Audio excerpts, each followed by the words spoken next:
What up, people? Welcome to another episode of the MySpace Effect, building influence and impact. I'm your host, Herschel. Thank you for joining. I think you're going to like this episode today. It's going to be dealing with the women. We beat up on the men last week. Not really, but I wanted to flip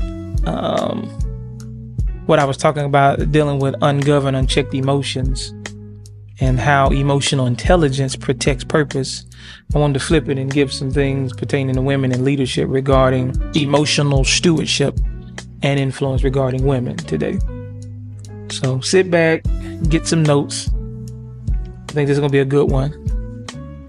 Yeah, I think it's going to be a good one.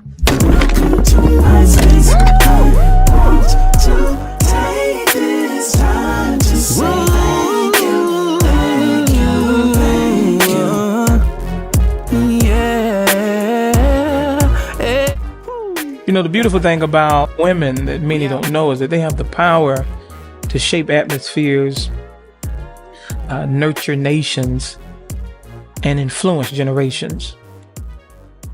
And it's just not merely through their presence, but through how they steward their emotion. And, you know, last week, I talked about how emotional men destroy the earth. That phrase is where I derived that idea from. But, you know, if they say emotional men destroy the earth, it's emotional women that shapes it. Women are often more emotionally expressive, but expression without direction can either heal or harm.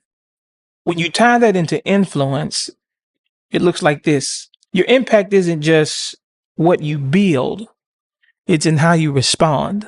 And that's why there's so much power in the emotions of a woman, because they're often more emotionally expressive. Those emotions can either heal or harm. See, women carry influences in many capacities in life. If you sit down and if you think about maybe women in your own life personally, or maybe some that may have been absent and in areas they may have been needed, you'll discover that a lot of them carry influence in the home, the workplace, church, relationships, clearly, and in culture as a whole. But here's the thing, emotions aren't weaknesses. They're just signals. And when your emotions are unchecked, bitterness, fear, jealousy, anxiety, unresolved pain, they create a ripple effect through generational, relational, and spiritual aspects. See, for example, a mother's trauma often becomes a daughter's default narrative in life. Why? Because of the power of a woman's emotions. So when they're not checked and submitted to something outside yourself, and me being a man of faith, ultimately, I just have to be frank. If one's emotions is not guided, as I shared before last week, emotions don't have no sense of direction. So if they're not guided to God to where He can govern them, then something else is governing them that's outside your control. Which ultimately brings me to my next point: emotional stewardship versus emotional entitlement. Just like men can weaponize anger, women can weaponize emotion. How? Through means of manipulation, passive aggression, withdrawal, over nurturing, or enabling toxic behavior. Now, I can go through this and give plenty of examples, but I want to keep it in a general sense so that whatever pops up in your mind, that's the situation you can think of. Are you leading with emotion, or is emotion leading you? Proverbs 14:1 says, "A wise woman builds her house, but a foolish one tears it down with her own hands." When women weaponize emotions, it's a dangerous thing. So it is important that we heal before leading. Healing before leading. True influence must come from a healed place, not a hurting place. Personal pain needs processing, not platforms.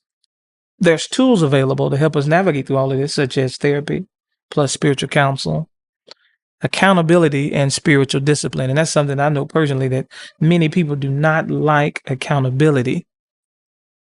That is the ability to give an account to one's action, which requires responsibility. And naturally, most people don't like that, not in our society nowadays. And then one that's really important right now, which is learning emotional intelligence. What am I supposed to do with how I feel? What is the wise thing? What is the smart thing to do? What is the intelligent thing to do? See, I'm not saying you don't have to be emotionless, just emotionally wise. When you look at women who change the world with emotions in check, from a biblical real life example, let's look at Esther. She risked everything but didn't rush. She prayed and planned. When you look at Ruth, grief didn't make her bitter, it made her loyal. Mary pondered things in her heart before speaking.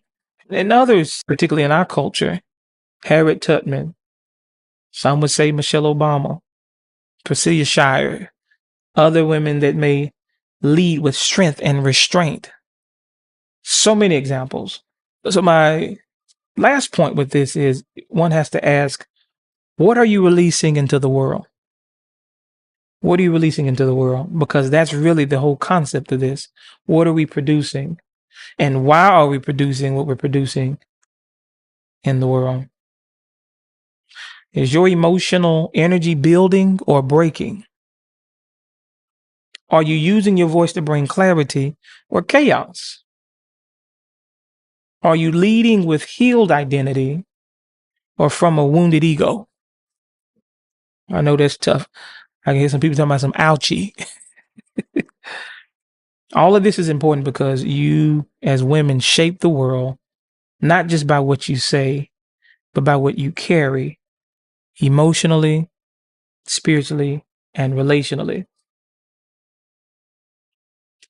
So take time to reflect and journal. What is one emotion I need to master, not suppress, but submit to wisdom? We're at the end of this episode. And so what I want to challenge many of the women to do, and some men can too if you listen to this too, is I want you to reflect and journal and ask yourself, what is one emotion I need to master, not oppress, but submit to wisdom?